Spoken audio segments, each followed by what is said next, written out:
분석가 마이클 반데포페의 경우에는 비트코인 현물 ETF가 암호화폐 시장에 엄청난 영향을 미칠 것이라며 300억에서 600억 달러 유동성이 시장에 유입돼 2004년에서 2011년 비트코인 버블 당시 또는 금과 비슷한 강세 사이클을 맞이할 것이다. 이렇게 비트코인 현물 ETF 승인에 대해서 긍정적인 전망을 제시했습니다. 스탁머니 리잘드는 비트코인의 이번 사이클은 이전과 다르다. 이전 사이클에는 없었던 촉매제가 2024년에는 너무나 많다. 그리고 우리는 비트코인 ETF가 아직 가격에 반영됐다라고 생각하지 않는다. 매크로 가격은 결코 아직 책정되지 않았다. 이렇게 설명을 하면서 14만 달러 부근을 이번 강세장의 목표 타깃으로 제시했습니다. 호흡을 가다듬고 관점을 좀 더 넓혀서 바라보면 지금 비트코인의 흐름이 상당히 순조롭다라는 점, 여기에 여러 재료들, 긍정적이면서 아주 임팩트가 큰 재료들이 함께 곳곳에 자리하고 있다라는 점, 이런 부분들도 함께 느낄 수 있는 것 같습니다. 중장기적으로 비트코인 현물 ETF가 이 시장에 긍정적인 역할을 할 것이라는 부분에서는 큰 이견은 없어 보이는데, 문제는 승인 결정이 나더라도 그 직후의 흐름입니다. 기술적 관점에서 바라봐도 최근 1년에 걸쳐서 워낙 급격하게 시세 반등을 해줘서 거대한 이벤트 뒤에 강력한 조정이 오더라도 이상하지 않은 그런 상황이긴 한데, 이와 관련해서는 블룸버그의 시니어 상품 전략가이자 암호화폐 강세론자 가운데 한 명인 마이크 맥글로는 현물 ETF 승인 이후에 비트코인 가격이 하락할 것이라는 전망을 제시했습니다. 현물 ETF 승인 가능성에 대한 기대감으로 지난 몇 달 동안 상승세를 이어왔는데, 승인 뒤에는 그동안의 랠리를 마감하고 하락하기 시작할 것이다. 과거 리먼 브라더스나 FTX 파산 당시에는 위험 자산의 하락이라는 아주 단순한 기본 전제 조건이 있었는데, 비트코인은 가장 위험한 자산 가운데 하나다. 이렇게 지적했습니다. 그러면서 비트코인은 3만 달러에서 50% 반등을 했고 1년 전보다는 3배 가까이 올랐다. 비트코인의 최근 가격 움직임은 과거 다른 시장 최고점 당시와 비슷하다라는 점에서 SEC가 어떤 결정을 내리든 곧 추세 반전이 일어날 것이다. 이렇게 설명을 했습니다. 최근 비트코인의 급락을 야기시킨 주역으로 꼽히기도 한 매트릭스포트의 경우에도 비트코인이 앞으로 2주 동안 7% 하락 가능성이 있다라고 전망했습니다. 스마트머니는 현물 ETF 승인을 이익 실현 기회로 활용할 가능성이 있고, 이에 따라서 36,000달러에서 38,000달러 가격 범위를 리테스트할 가능성이 있다라고 설명했습니다. 특히 펀딩비가 1월에 66.1%까지 올랐다가 7.4%로 하락한 상황을 거론하면서 이건 기술적으로 취약할 수 있다라는 시그널이다. 이렇게 평가했습니다. 최초의 비트코인 수령자이자 사토시 나카모토일 수 있다라는 의심을 받았었던 할피니는 과거 비트코인이 작동한다, 이렇게 짤막한 포스팅을 트위터에 남겼습니다. 그게 2009년 1월 11일, 그리고 정확히 15년 만인 2024년 1월 11일 비트코인은 현물 ETF 승인이라는 역사적인 전환점을 만들어냈습니다. 사실 이런 상황 자체는 꽤 아이러니하다라고 할 수 있습니다. 비트코인의 탄생 자체가 2008년 글로벌 금융위기가 큰 계기가 됐기 때문입니다. 당시 금융위기는 대출을 받은 기업이나 개인이 돈을 못 갚아서 은행이 파산한 게 아니라 대출을 해준 은행의 비윤리적인 행태로 인해서 돈줄이 막히면서 파산을 했기 때문입니다. 자본주의와 금융기관에 대한 환멸이 넘쳐날 때 바로 그때 등장했던 것이 사토시 나카모토의 9장짜리 논문이었고, 핵심은 금융기관이나 중앙집중형 통제 없이 전자화폐를 발행해서 사용이 가능하다라는 것이었습니다. 새로운 형태의 돈의 등장, 비트코인의 시작이었습니다. 그리고 15년 전통 월가 금융기관에 대항하며 등장했던 비트코인은 전통 월가 금융기관들의 핵심 관심 사안이 됐고, 급기야 블랙록, 피델리티 등 거대 기관들이 나서면서 비트코인 현물 ETF 신청을 하게 됩니다. 특히 블랙록의 CEO 레리 핑크의 경우에는 불과 몇 년 전만 하더라도 비트코인을 향해서 돈 세탁 인덱스라고 조롱하며 비판하기도 했었지만, 지금은 사실상 비트코인 전도사 역할을 하면서 비트코인이 월가 제도권 안으로 들어오는 데 있어서 적지 않은 역할을 했습니다. 중간중간 과정은 심란했지만 어쨌든 비트코인 현물 ETF 상품 11개는 승인이 됐고, 그 중심에는 월가의 세력급 자본 플레이어들이 자리하고 있고, 승인 하루 뒤부터 비트코인 현물 ETF는 월가에서 거래가 이루어집니다.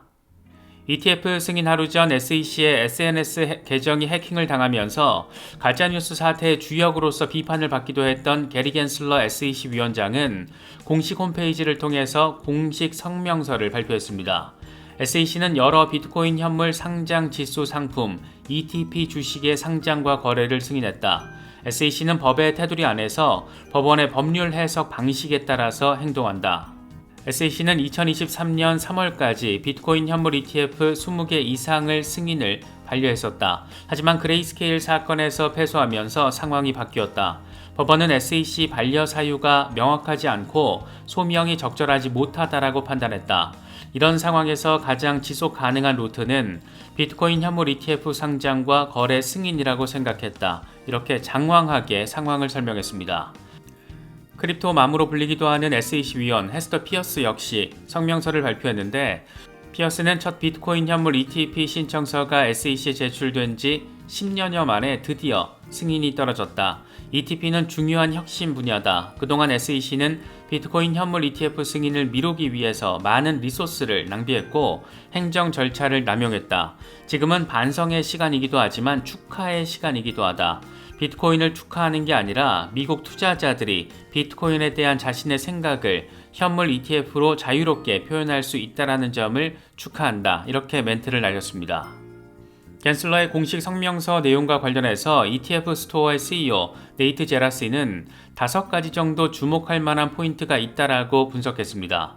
먼저 그레이스케일 소송 판결의 중요성을 언급했고, 이더리움 현물 ETF 승인 잠재력에 대한 언급, 규제 비준수 암호화폐 거래소에 대한 비판, 브로커 딜러와 신탁 의무에 대한 구체적인 언급, 실물 골드와 비트코인 현물 ETF의 구별, 이 정도를 관전 포인트로 제시했는데, 여기서 이더리움 현물 ETF에 대한 부분을 꼽은 것은 겐슬러가 이번 비트코인 현물 ETF 승인이 다른 암호화폐에 대한 SEC의 견해에 어떤 시그널도 주지 않는다, 이렇게 말한 부분을 해석한 것으로 바라볼 수가 있습니다. 일이 이렇게까지 전폭적으로 진행될 수 있었던 것은 어떻게 보면 파라리, 그레이스케일 덕분이라고 해도 과언이 아닐 것 같습니다. 이와 관련해서 블룸버그의 에릭 발추나스는 그레이스케일에게 축하의 말을 건넨다. 그들은 법에 대항해서 싸웠고 결국 승리했다. 처음엔 나도 다소 의아했는데 그들은 결국 해냈다. 이렇게 멘트를 날려주면서 그레이스케일을 추켜 세우기도 했습니다. 비트코인 현물 ETF를 통한 본격적인 시세 효과는 언제 또 어떻게 나타날 것인가? 우리 같은 개미 투자자들이 가장 궁금해할 수밖에 없는 부분인데, 이와 관련해서 바네크의 CEO 얀 바네크는 일종의 적립식 방법인 달러 코스트 평균법으로 비트코인에 투자를 하는 것은 항상 수익을 내는 전략으로 입증이 됐다. 비트코인 투자자로서 4월 반감기까지 포지션을 유지하라고 추천한다라고 밝혔습니다. 지금 당장의 단기적인 흐름에 따른 포지션 변동보다는 4월 최대 이슈가 등장할 때까지 기다리라는 얘기를 하고 있는 겁니다. 21쉐어스의 공동 설립자 오펠리아 스나이더의 경우에는 현물 ETF 승인에 따라서 상장은 즉각적으로 이뤄질 수 있지만 시장에 미치는 영향을 측정하는 데는 몇 달이 걸릴 수 있다. 거래소 상장은 며칠 안에 이뤄질 수 있지만 자산관리사가 이걸 리스트에 추가하기 위해서는 다양한 프로세스를 준수해야 한다. 보통 90일이 소요되기 때문에 앞으로 3개월 동안은 실제로 어떤 변화가 있을지 알 수가 없다. 이렇게 막연한 기대보다는 여전히 시간이 더 필요할 수 있다는 점도 언급했습니다. 앞서 스탠다드 차타드의 경우에는 승인 이후 3개월 동안 10억 달러 자금 유입, 연말까지 1000억 달러 이상 유입 가능성, 이런 전망을 제시했는데 실제로 정말 어떻게 될지 정말 아주 많이 궁금한 지점입니다. 현재 비트코인의 흐름과 관련해서 분석가 마이클 반데포페는 비트코인 현물 ETF가 출시됐기 때문에 이제 현실은 시작이 됐고 비트코인은 안정화 단계로 접어들게 된다. 그래서 이더리움이 3,000달러에서 3,500달러까지 향할 수 있게 된 것이고 알트코인들은 큰 폭으로 상승할 수 있는 문이 열렸다. 이후 3월에는 조정이 있을 것이다. 이렇게 앞으로의 전개 가능한 시나리오를 제시했습니다. 닥터 프라핏의 경우에는 우리는 매우 큰 조정에 근접해 있다. 이건 지금부터 언제든지 발생할 수 있다. 52,000달러를 향한 펌핑도 아직 가능할 수는 있는데 48,000달러에서 52,000달러 부근에서 나는 숏을 칠 것이다 이렇게 말하면서 한 번 더 로컬탑을 새롭게 만들어낼 수도 있지만 이후에는 공매도를 치면서 비트코인의 하락 조정 양상에 가세하겠다라는 나름의 계획 또 의지를 밝히기도 했습니다. 렉트캐피탈의 경우에는 월간 차트를 기준으로 나름의 관점을 제시했습니다. 비트코인이 과거에는 반감기를 거치면서 상단 트렌드 저항 라인을 뚫었었는데 이번에는 이례적으로 반감기 전에 이 상단 트렌드 저항 라인을 뚫고 올라온 상황을 설명했습니다. 그러면서 월간 종가가 저항선을 넘어서면 당연히 추가 돌파를 확인할 수 있을 것이다 이렇게 말했는데 다시 말하면 1월 종가 마감을 47,000달러 위에서 해줄 경우에 추가적인 반등이 가능하다 이런 얘기이고 반대로는 지금 수준에서 1월 종가가 마감된다라면 추가적인 하락도 가능하다 이렇게 해석할 수 있는 부분입니다. 분석가 맥스의 경우에는 USDT 도미넌스가 빠지고 있는 상황이기 때문에 추가 반등이 한 번 더 나올 수 있다라는 점을 강조했습니다. 지금 USDT 도미넌스가 2018년 이후 유지돼 왔던 장기 트렌드 지지라인 밑으로 빠지고 있는데 지금 수준에서 도미넌스가 계속 빠지면 비트코인은 48,500달러에서 5만 달러까지 한 번 더 상승할 수 있을 것으로 예상할 수 있다 이렇게 설명을 했습니다. 비트코인의 가격 흐름과 USDT 도미넌스의 흐름은 통상 역상관관계를 가지는데 과연 실제로 결론이 어떻게 정리가 될지 주목되는 상황입니다. 비트코인 현물 ETF는 첫 거래일부터 아주 그냥 대박을 쳤습니다. 11개 현물 ETF의 거래 첫날 총 거래 건수는 70만 건으로 집계가 됐는데 이건 나스닥 100 지수를 추종하는 ETF QQQ, 이 트리플 Q 거래 건수의 2배 수준입니다. 물론 거래 규모를 비교하자라면 QQQ는 이 큰손 투자자들이 많기 때문에 이 QQQ가 더 크다라고 할 수 있습니다. 이와 관련해서 에릭 발추나스는 비트코인 현물 ETF 첫날 거래 건수가 많다라는 것은 소액 투자자 진입이 활발하게 이루어졌다라는 것을 의미하고 이건 더 좋은 현상이다 이렇게 설명했습니다. 11개 현물 ETF의 총 거래량은 46억 달러로 집계가 됐는데 그레이스케일의 GBTC가 23억 2천만 달러로 1등, 블랙록이 10억 3천만 달러, 피델리티가 7억 1천만 달러로 그 뒤를 이었습니다. 여기서 블랙록의 상황을 좀 더 짚어볼 필요가 있는데 이와 관련해서 에릭 발추나스는 블랙록의 현물 ETF 거래량이 10억 달러를 돌파했다라는 점, 1억 달러 이상 거래량이 나온 ETF 발행 기관이 4개나 되는 것은 긍정적인 신호다. 이건 ETF 역사상 가장 큰 첫날 거래량이다. 이렇게 설명했습니다. 이건 예상 또는 기대가 됐던 부분이긴 한데 어쨌든 단기적으로 상당한 관심을 제대로 끈 것으로 바라볼 수가 있습니다. 에릭 발추나스는 현물 ETF에 대한 이런 결과를 놓고 이건 강력한 중산 계층이 형성되고 있다 이렇게 설명하기도 했습니다. 여기서 중산 계층은 ETF 시장에서 가장 크거나 가장 작은 플레이어가 아닌 중간 위치에 있는 플레이어들을 의미하고 이들이 점점 더 중요한 역할을 하게 된다 이런 걸 의미한다라고 할 수 있습니다. 좀 더 구체적으로 해석을 하자라면 시장의 다양성 증가, 시장의 안정성 강화 이런 부분까지도 의미 부여를 할 수 있는 그런 부분입니다. 역시나 주목해서 짚어볼 만한 것은 블랙록인데 첫 거래일에 거래 가치가 200만 달러, 거래 규모가 10억 달러라는 것은 여러모로 의미 부여가 가능한 부분입니다. 첫날 거래 가치가 200만 달러라는 것은 거래된 ETF의 총 금액이 200만 달러라는 것을 의미합니다. 예를 들어서 주당 10달러에 1000주가 거래됐다라면 거래 가치는 10,000달러가 됩니다. 거래 가치가 200만 달러가 나왔다라는 것은 시장의 수요가 그만큼 상당히 아주 많이 강력하다라는 것을 의미한다라고 해석이 가능합니다. 특히 거래량이 10억 달러라는 것은 ETF의 거래가 엄청 빡세게 활발하게 이루어졌다는 것을 의미하고 이건 상당히 높은 유동성과 관심을 보여준다라고 바라볼 수가 있습니다. 정리하면 거래가치 200만 달러 그리고 거래량 10억 달러는 시장 참여자들이 비트코인 현물 ETF에 대해서 상당히 높은 관심을 가지고 있다는 것을 보여주고 큰 규모의 자본이 이 상품에 투입되고 있다는 것을 의미합니다. 더 간단하게 정리를 하면 그냥 대박났다 이 정도가 가능할 것 같습니다. 일단 비트코인 현물 ETF의 첫 거래일은 분위기가 이렇게 상당히 긍정적이었고 그래서 여기저기서 장밋빛 전망도 쏟아지고 있습니다.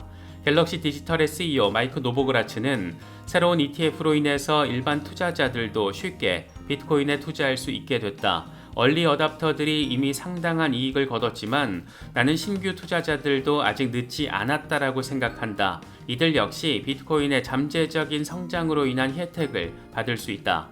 블랙록, 인베스코, 피델리티 등 메이저 기업들이 치열한 경쟁을 벌일 것으로 예상되는데 비트코인 상승률과 펀드의 실제 수익 사이의 차이를 의미하는 ETF 추적 오차를 얼마나 줄이는지가 승리의 관건이 될 것이다. 이렇게 설명했습니다. 이번에 비트코인 현물 ETF 승인을 받은 아크인베스트의 캐시 우드의 경우에는 비트코인 ETF에 40억 달러 자금이 유입되고 비트코인 가격은 최대 150만 달러가 될 거라는 무척이나 전폭적인 전망을 제시했습니다. 이 양반은 반감기가 다가오고 있고 비트코인 공급량이 2100만 개로 제한돼 있다라는 점을 언급하면서 강세 시나리오를 거듭해서 강조했습니다. 특히 기관 투자자들이 ETF를 통해서 비트코인에 노출되면 비트코인 가격에 잠재적인 영향력을 미칠 수 있다라는 점을 강조했는데 짧게는 석 달, 길게는 1년 정도 지나면 비트코인 현물 ETF의 실제 영향력이 아주 선명하게 확인될 것으로 보이는데 일단 시작 지점은 무척 훈훈하다. 이렇게 정리할 수 있을 것 같습니다. 미국에서 비트코인 현물 ETF가 성공적으로 안착하는 모습을 보이고 있는 만큼 다음 관심 지역은 단연 홍콩입니다. 홍콩이 중국의 글로벌 전략과 관련해서 그동안 테스팅 베드 역할을 해왔고 지금 전 세계에서 가장 암호화폐 친화적인 스탠스를 보이고 있는 곳 가운데 하나가 홍콩인 만큼 홍콩의 비트코인 현물 ETF 승인과 이후 중국의 스탠스 변화 가능성 이런 점은 꽤나 관심을 가질 수밖에 없는 부분입니다. 이와 관련해서 해시키 그룹의 CEO 리비오 웡은 현재 10개 정도의 헤지펀드 기업들이 홍콩에서 암호화폐 현물 ETF 출시를 준비하고 있다. 이 가운데 7곳에서 8곳은 실제로 추진하고 있는 단계다. 이렇게 밝히기도 했습니다. 상당히 현실화 가능성이 높고 현실적인 시점 역시 예상보다 빠를 수 있다. 이런 맥락이 깔려 있다라고도 해석할 수가 있습니다. 홍콩 입법회 의원 우죄좌ang이 이 같은 멘트를 이어받는 듯한 발언도 눈에 띕니다. 이 양반은 홍콩도 빠른 시일 안에 비트코인 현물 ETF 거래를 추진하겠다. 미국 SEC의 현물 ETF 승인은 이 시장에서 중요한 움직임이다. 홍콩 금융관리국은 이미 비트코인 현물 ETF 신청을 받을 준비가 됐다라고 밝히기도 했는데 홍콩이 아시아에서 가장 먼저 이 상품 거래를 시작해서 암호화폐 글로벌 중심지 허브가 될 수 있도록 해야 한다. 이렇게 강조했습니다. 비트코인 반감기를 앞두고 전 세계 곳곳에서 아주 흥미로운 상황이 펼쳐지고 있다라고도 바라볼 수 있는 그런 부분입니다. 암호화폐 친화적인 은행 가운데 한 곳인 스탠다드 차타드는 비트코인 현물 ETF가 미국에서 출시될 경우 올해 500억 달러에서 1000억 달러 자금을 끌어들일 거라는 전폭적인 전망을 제시했습니다. 올해 말까지 미국 비트코인 현물 ETF에 보관되는 현물 물량을 43만 7천 개에서 132만 개로 예상을 했는데 이게 현금으로 환산을 하면 대략 500억 달러에서 1000억 달러가 됩니다. 이 같은 자금이 비트코인으로 유입될 경우 내년 말에 비트코인은 20만 달러에 접근할 것으로 내다봤는데 이 같은 숫자의 근거로는 금 현물 ETF의 성장과 금 가격의 움직임 이런 것들을 토대로 제시됐다라고 합니다. 꽤 전폭적인 숫자이긴 한데 4월 비트코인 반감기를 거치면서 과거의 패턴을 반복할 경우 충분히 가능할 것만 같다 이런 생각이 드는 것은 꼭 기분 탓만은 아닌 것 같습니다.